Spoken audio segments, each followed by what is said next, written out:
let's go through my garbage. Basically, I've been saving all of my empties instead of throwing them in the garbage for the last couple months, and I will let you know if I would repurchase it or if it's not worth spending your money on. We got body, hair care, and makeup. Start with body.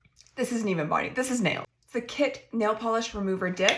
Basically, I don't know if anyone else has this. I absolutely hate cotton balls. With a burning passion, cannot touch them. Like I can do one of these if I have to hold it after a shot, and that's about it. I will not like touch them. To pull them apart makes me want to literally. So this was a great option for getting nail polish off of my nails. You just basically stick your finger in the hole, and it's a sponge that had a bunch of nail polish remover in there, and you could like wipe it with this thing. I had it for a really long time, so it's very well loved, but it worked amazing. So much better than wasting a ton of Q-tips, which is what I used to do to try and get nail polish off. Highly recommend. I will repurchase one of these if I ever start painting my nails again. I just use stick-ons, they're so much easier. If there is one product in this world that I would recommend, it is this. The Laneige Lip Sleeping Mask. You probably heard about it before, and it's because it's worth talking about, okay? Look at how much I have used of this.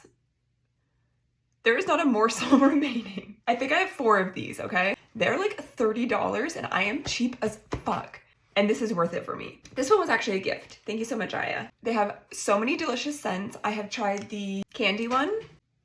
I don't remember what flavors in my gym bag. And I've also tried the vanilla. I have not tried the mango. Intend to try the mango. It's just never in stock when I go and look. These are the most nourishing, moisturizing things you could ever put on your lips. They're not greasy. It's a little bit tacky, but in a nice way. It stays there for a while so you can feel that it's like moisturizing your lips. Gives you a beautiful sheen. This one had a bit of a tint to it, so it was like a bit of a purpley sheen, which is nice. Kind of looked like a lip stain almost, but like not a lot. I honestly get one of these. Add it to your wish list if you don't want to buy it yourself. I know it's a lot of money, but they last forever. They truly last forever. Anyways, highly recommend. I will be buying another one of these, even though I know for a fact there are 3 in this house somewhere. Actually, there's one in the car too. You need them. Moving on to Lush. This was a Lemony Flutter Cuticle Butter. It's very old. It says to use it by 2020, and I have used it recently. There's honestly still some left, but I just don't grab for it really. It's a really thick salve kind of consistency, but then you rub it and it turns into a really moisturizing butter. Now, my thing with this is it smells lemony, but it also smells a little, ironically, chemically, even though it's Lush and I know it's all like natural shit. And I just don't really care to moisturize my cuticles, to be honest. If you do that often, this is really nice. I would usually honestly just grab like a huge amount of it and put it all over my hand skin and moisturize it that way because it seemed like it was helpful for that. I just can't get through it. We're just gonna get rid of it. But it was really nice. Just kind of not a product for me. I won't buy it myself. Then we have the Sleepy Body Lotion. This was also gifted to me at the same time as that. This one expired in 2018 to give you an idea of how long I've had this. And it's evolved in its form because this used to be a purple lotion. It had a really nice lavender scent to it. It was very calming to put on. So it was something I would like put on, like moisturize your arms before bed and your legs.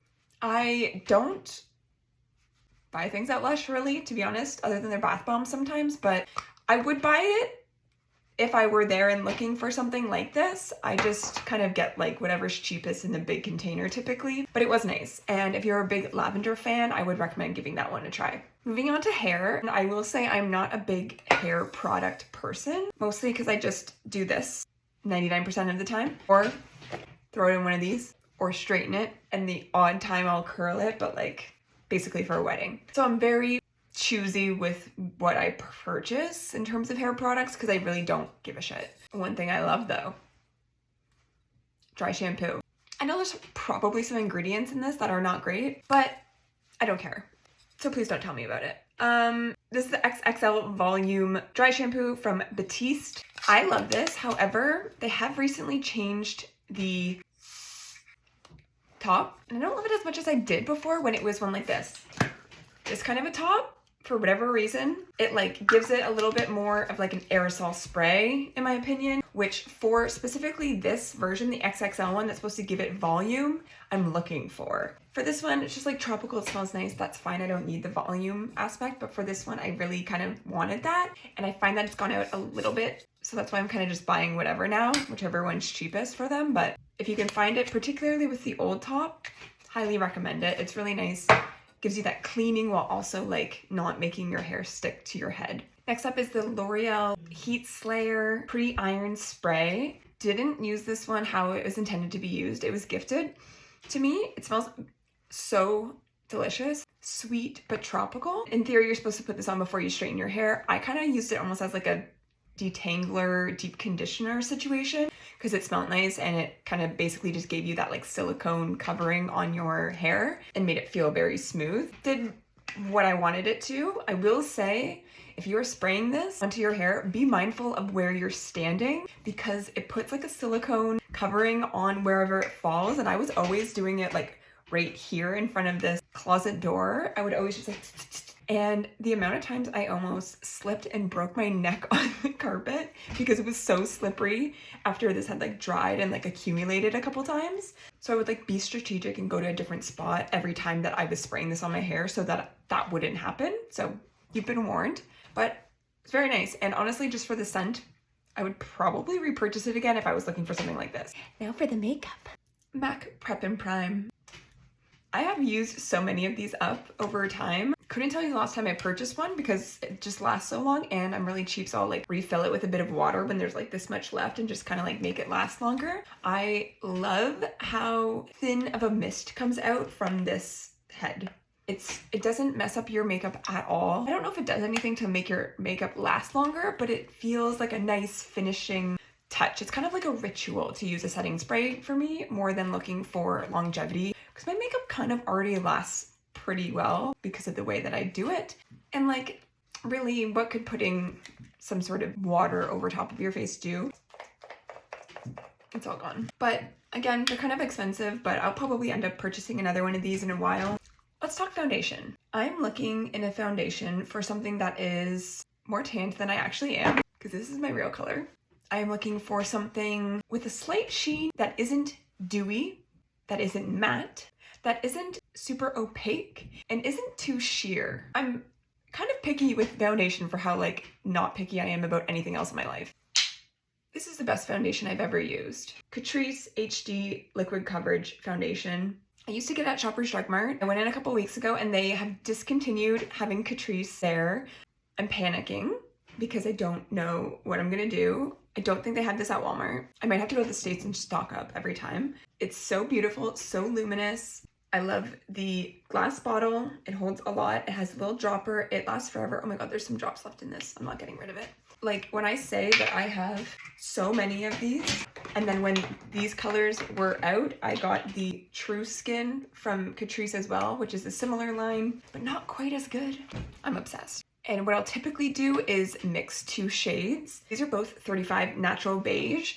And if I'm super tanned or if it's in the summer, I'll usually just use this with maybe one dollop of 30, which is Sand Beige. Right now I'm doing about a 50-50 mix. And as unfortunately winter goes on, I'll probably be a little bit heavier on the 30 with a hint of 35. But these are so good. The only thing that is a negative for me is because it's a glass bottle, which I love the feel. It just like feels more luxurious, but you can't necessarily get in there to get the drops that I kind of know are sitting in there. And the dropper probably doesn't touch the very bottom. So there's probably like a small amount that I'm not able to get out. But what I'll do is grab my little foundation palette that I use, which is just the top of a jar. I'll take the stopper out and I'll put it upside down for a while and just let it pool on there. And that's how I get like what I thought was all of it from these, but looks like I have some more work to do. Highly recommend. Another tried and true item for me, Anastasia Beverly Hills Dip Brow. Fun fact about me, I only have one eyebrow. We love it. Super great. As a result, kind of hard to do your eyebrows and make them look like semi-related. The only way I've been able to achieve it is through using Dip Brow. I don't think it's perfect. I think it's probably as good as I'm gonna get it. I get microblading and then I put this over top of it.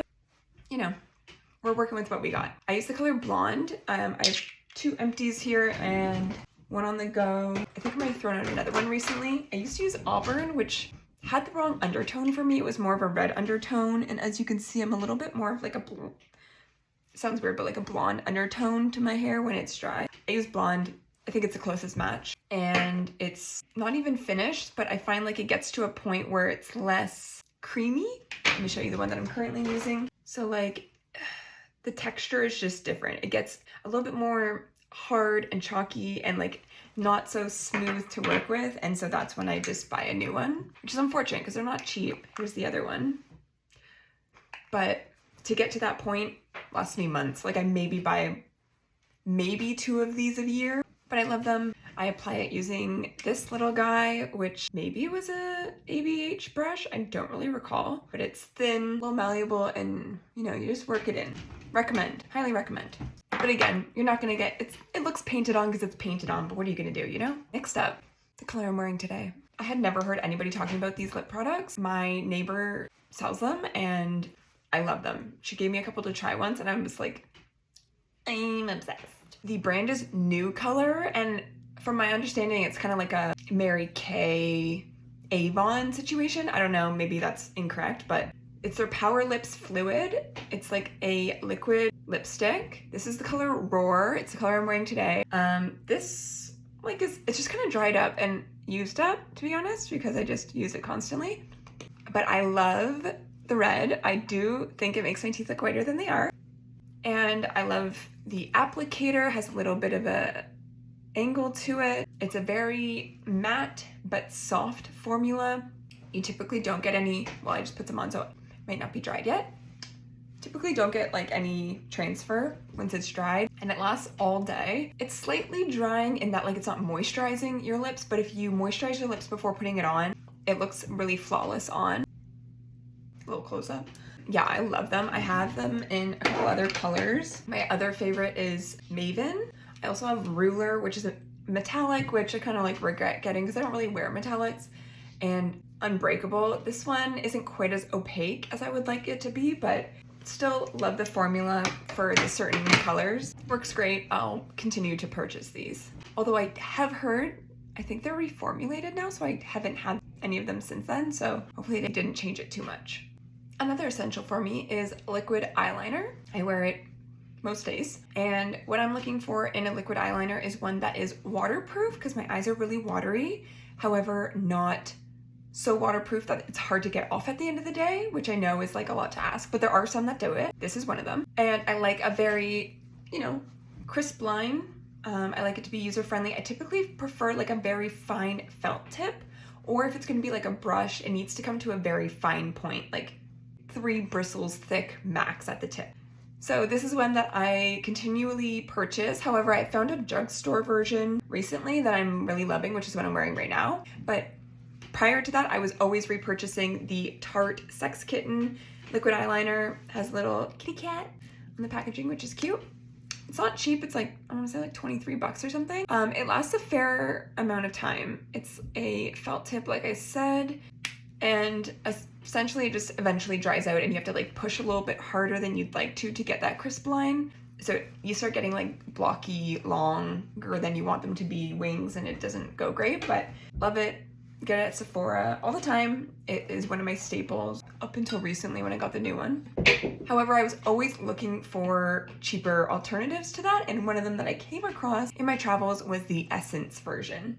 It's the extra lasting Essence eyeliner pen. It is a very similar tip. This works well. I just found that you needed to do multiple layers in order to get it as opaquely black as I like it. And to be honest, I'm not precise enough to be able to go over the exact same line 3 times and not continually make it further and further until it's like halfway to my ears. So that was kind of my negative with this one, but it was so cheap. Like, something tells me this was like $2 when I initially bought it. Probably more expensive now because that was like 4 years ago. I'm just cleaning out my old makeup, but if you're not so picky with your eyeliner, this is probably a great option for you, and very inexpensive. Essence in general is a great makeup line that I feel like is not talked about enough because their products are actually really great. And they're so much cheaper than even the stuff in the drugstore. I don't actually know what this one is called, but it's a Smashbox like lash primer, I want to say. I got this in one of those like holiday boxes from Sephora where you like get a bunch of like trial size things, and again, I'm just cleaning out my makeup. I use this just for fun. I don't usually use lash primers, and I don't know that I would moving forward unless they just like landed in my lap. But I mean, it did what it was supposed to. You put it on underneath your mascara and it kind of like va-va-vooms your eyelashes. I find with my particular eyelashes, they just start to look clumpy when I do this kind of a thing, and they don't necessarily look any longer. They just look thicker and kind of gloopy. So it's not really for me, but if you're someone that likes that, I would recommend trying this out. It was nice. It used to look a lot more white than it does currently. Just goes to show how old it is. Similarly, just not a product for me, but this is the Best Info Lash Extending Fibers. Again, I got this in a little Sephora's favorites. It's by Tarte, and it's basically little fibers that you put on your lashes to, I'm pretty sure you're supposed to put on mascara, then this, and then mascara again, and kind of like sandwich it in, and it's supposed to lengthen, thicken, whatever your eyelashes. Again, it's just not really a product for me. I also find that like sometimes the fibers, probably because of user error, but they would go into my eyeballs. So that's why it's not really for me. But I mean, it does what it said it's supposed to. I just have never sought out a product like that. Last but not least, the MAC bronzing powder. My mom actually bought me this like in university, and I was super jazzed to be getting a bunch of MAC products. I used her right down to the bare minimum. The color was Solar Riche. Obviously, it worked out well for me. I enjoyed it from what I can recall. I just choose cheaper makeup now because I am cheap. So would I purchase it again? Probably not, but if it came across me, I would use it because I liked it while I had it, and I like a nice big compact that will last a long time as well. Okay, bye.